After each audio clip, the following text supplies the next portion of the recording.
Hi everybody, it's a lovely day. Happy Wednesday. We all good? Today my thoughts are on education. Something I've been thinking about for a long time, and my wife's involved in a little bit. Is we're thinking about education for children, getting them into food, getting them into farming from a young age, getting the contact with their food, getting the confidence to know what's what, and understand ingredients. One of the biggest problems we have, and this is in light of the this yesterday with porridge. There's going to be a ban on television adverts and advertising before the watershed for high sugar content things like porridge with syrups and mueslis, I think, and cereal bars and things like this. And I think that's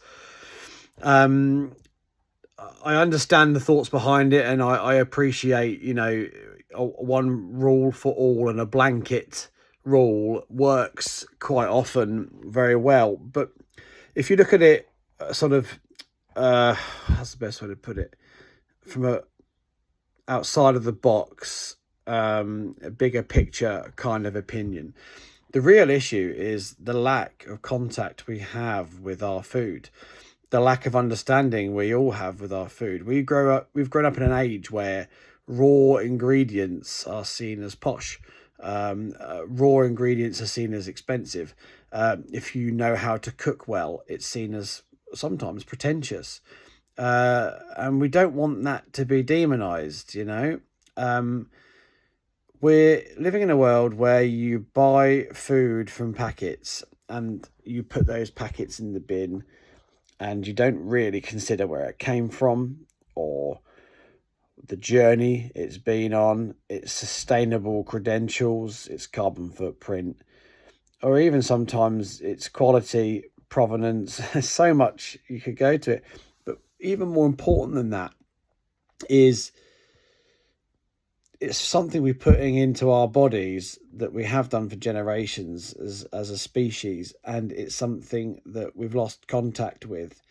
Food is often a medicine. Food is often part of us. It sustains us. It gives us nutrition, and I really worry we're losing that link.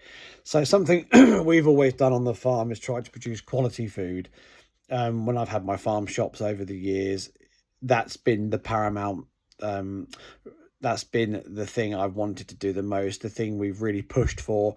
The factor of purchasing from certain farms to sell was, well, what's the quality like? What's the provenance like? What's the story behind it? Are they sort of like-minded? Are they doing it for the right reasons? And then if all those boxes were ticked, we'd be like, right, then that's a product we can sell.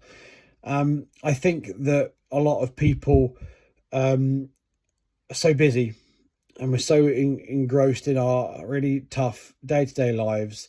You get up, you do your job, you go to bed, and food's just become something we need to be convenient, a staple, and something that we just don't need bothering us.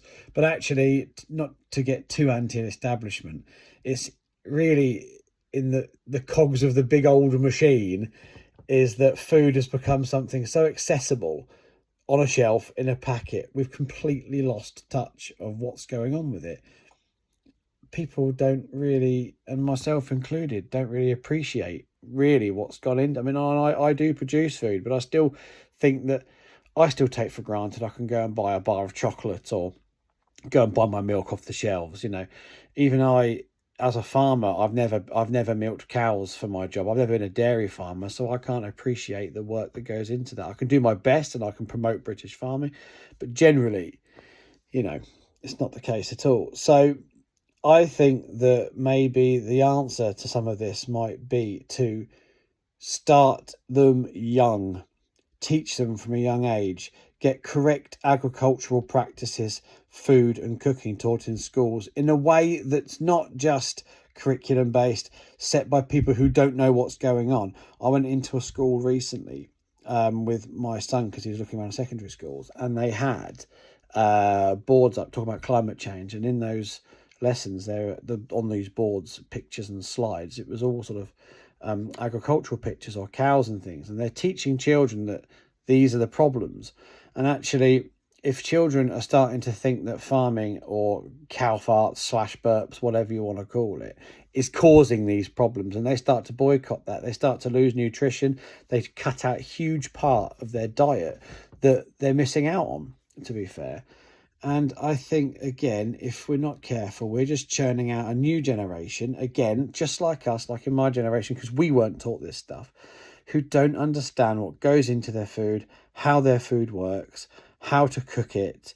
The irony is, you would say, okay, the term cheap as chips, or people can't afford to eat quality meat, or people can't afford to buy quality vegetables from a local farm, etc., etc., etc. Most of the time, it's not convenient, and that's actually what we need to address, and we're trying to sort that out on our end as farmers and as retailers and stuff. But at the end of the day, people are so busy, they just want to get it all in one hit delivered to their door, or when they do go to Tesco's or whatever, pile it all in their trolleys as quick as possible and get it done.